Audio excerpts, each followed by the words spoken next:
Shri Vikramjit Singh, secretary industry and commerce, Shri Rahul Sahay ji, chairman Indian chamber of commerce, Shri Devmalaya Banerjee साहब, regional director ICC, सभागार में उपस्थित जम्मू कश्मीर प्रशासन के तथा भारत सरकार के सभी अधिकारी, सिविल सोसाइटी और ट्रेड तथा बिजनेस के सभी सम्मानित बंधु मित्रों, इंडियन चैम्बर ऑफ कॉमर्स के इस महत्वपूर्ण Jammu trade and logistic conclave में मैं आप सबका स्वागत करता हूं। आज कुछ महत्वपूर्ण तथ्यों से जुड़ी कहानी से मैं अपनी बात शुरू करना चाहता हूं। 1997 में सिंगापुर के कई एंटीक शॉप्स में अचानक एक हफ्ते के भीतर कुछ लोग प्राचीन और बहुमूल्य वस्तुएं बड़ी मात्रा में बेचने लगे।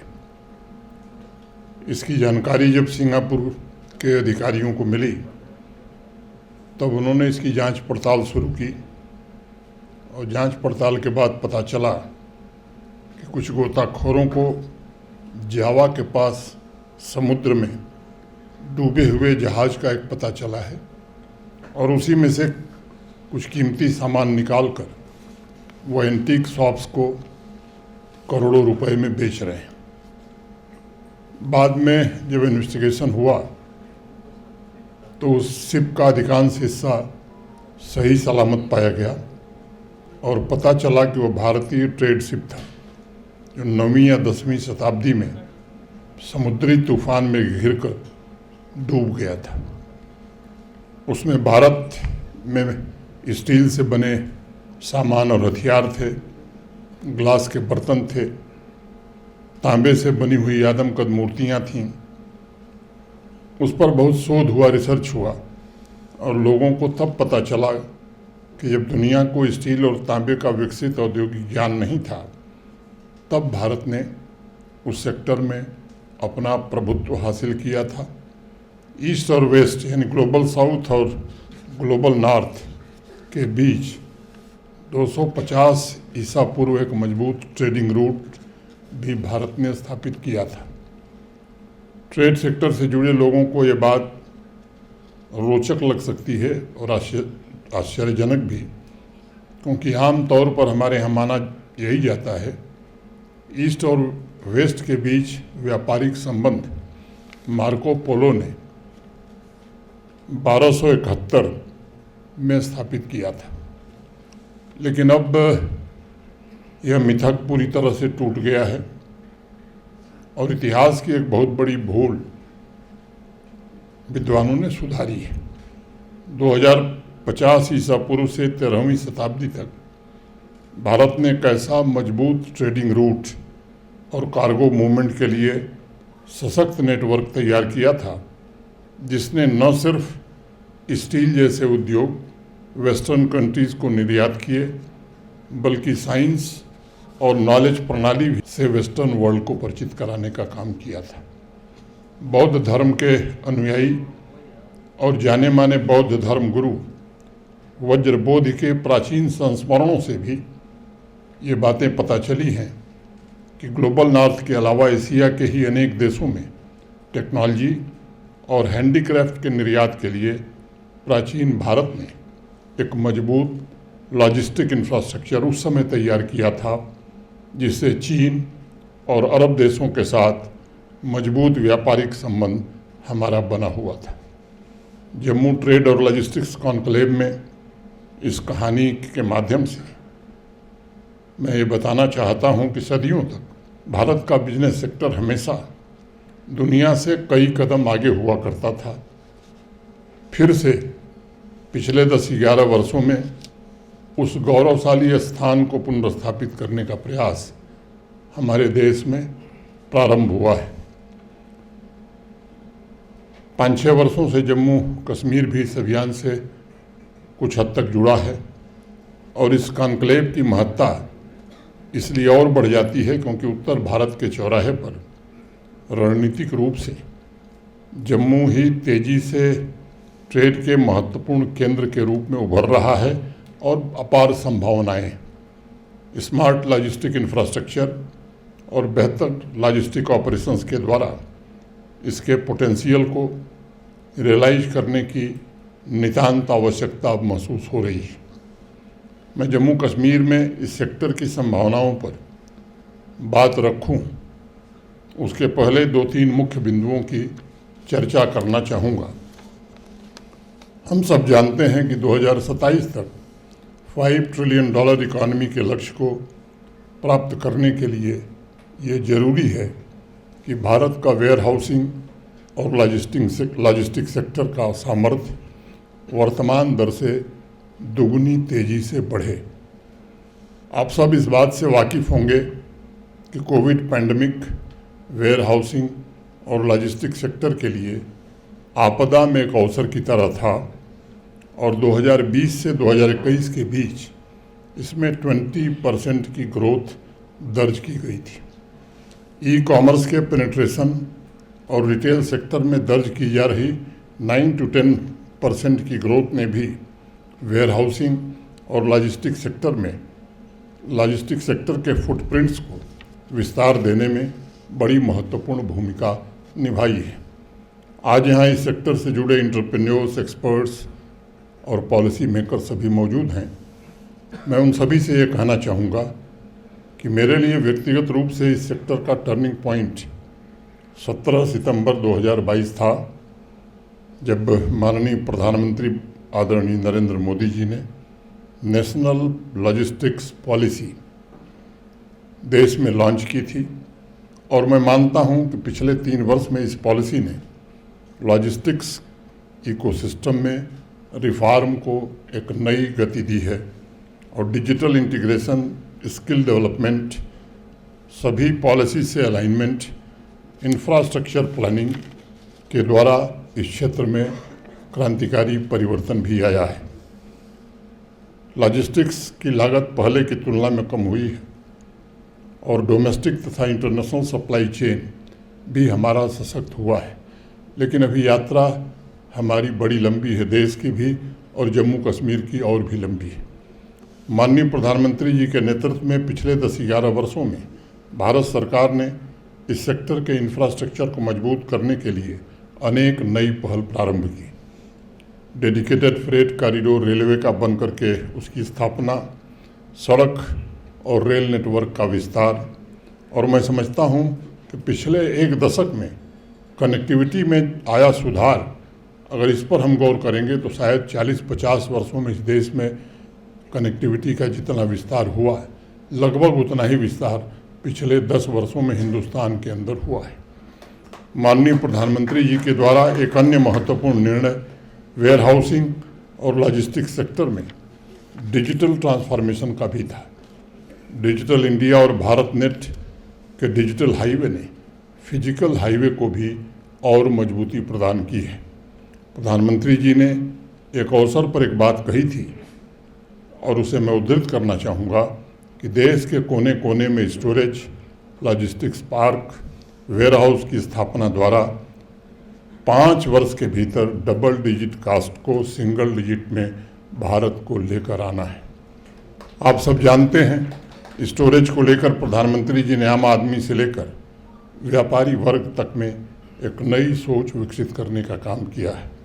31 मई 2023 को उन्होंने सहकारिता क्षेत्र में दुनिया की सबसे बड़ी अनाज भंडारण योजना को इसी देश में स्वीकृति प्रदान की, जो इस बदलती हुई सोच का परिचायक है। Storage, multi modal connectivity, logistic capability और अंतिम छोर तक लास्ट माइल कनेक्टिविटी, इन 4 लक्ष्यों ने से सुनिश्चित किया जा रहा है कि दूर दराज के इलाके जो कंज्यूमर भी हैं और प्रोड्यूसर भी, उन तक 12 महीने सीधा संपर्क बना रहे और वो विकास की मुख्य धारा से जुड़ सकें। और इसके लिए देश के बजट को अगर हम देखें तो 2014 से 2024 के बीच अगर बजट के आंकड़ों को जो लोग गौर करते होंगे, उन्हें इस बात का अंदाज होगा कि कनेक्टिविटी के लिए बजट में के आवंटन में 570% की वृद्धि हुई है। इस साल का एवरेज प्रतिदिन हाईवे का निर्माण हमारे देश में 34 किलोमीटर पहुंच गया है। 99% गांव अच्छी सड़क से जुड़ गए। 2014 से 2024 के बीच रेल बजट में भी 8 गुना से 9 गुना वृद्धि हुई है। गति शक्ति इंफ्रास्ट्रक्चर प्रोजेक्ट के तहत 100 लाख करोड़ रुपए के फंड का समुचित उपयोग हो, ये सुनिश्चित किया जा रहा है और इसका मास्टर प्लान इंफ्रास्ट्रक्चर की ज़रूरत के लिए लॉन्ग टर्म योजनाएं भी बनाई जा रही हैं। जम्मू कश्मीर की यात्रा को यदि हम देखें तो मैं कह सकता हूं कि पिछले 5-6 वर्षों में यह संघ राज्य क्षेत्र कनेक्टिविटी के मामले में कायाकल्प का एक जीता जागता प्रमाण है। इसी वर्ष जुलाई में प्रधानमंत्री जी ने कश्मीर को शेष भारत के बीच रेल लिंक से जोड़ने के प्रोजेक्ट का उद्घाटन किया था। दशकों से व्यापारियों और नागरिकों के मन में पल रही आकांक्षा उस दिन पूरी हो सकी थी। अगस्त में हम सब ने देखा कि जब पूरा जम्मू कश्मीर प्राकृतिक आपदा से त्राहि कर रहा था, नेशनल हाईवे भी बंद हो गया था, तब सीधे श्रीनगर से एप्पल देश के अन्य हिस्सों में ट्रांसपोर्ट करने में रेलवे के द्वारा हमने काफ़ी हद तक सफलता पाई थी। घाटी के किसानों को सीधे नेशनल मार्केट से जोड़ने में भारतीय रेल सफल हो सकी थी। प्रधानमंत्री जी ने 11,000 करोड़ रुपए दिल्ली अमृतसर कटरा एक्सप्रेस वे पर आवंटित किए हैं, जिससे जम्मू कश्मीर के हार्टिकल्चर, एग्रीकल्चर, डेयरी सेक्टर और बाकी भी सेक्टर्स में व्यापक सकारात्मक परिवर्तन आने वाले दिनों में इस प्रोजेक्ट के पूरा होने के बाद देखने को मिलेगा। 61,528 करोड़ रुपए के रोड और टनल के इंफ्रास्ट्रक्चर पर खर्च हो रहे हैं। हाईवे टनल के निर्माण से जम्मू और श्रीनगर के बीच जो कभी 11 घंटे 10 घंटे लगते थे, अब वो 5-5.5 घंटे में दूरी लोग तय कर पा रहे हैं।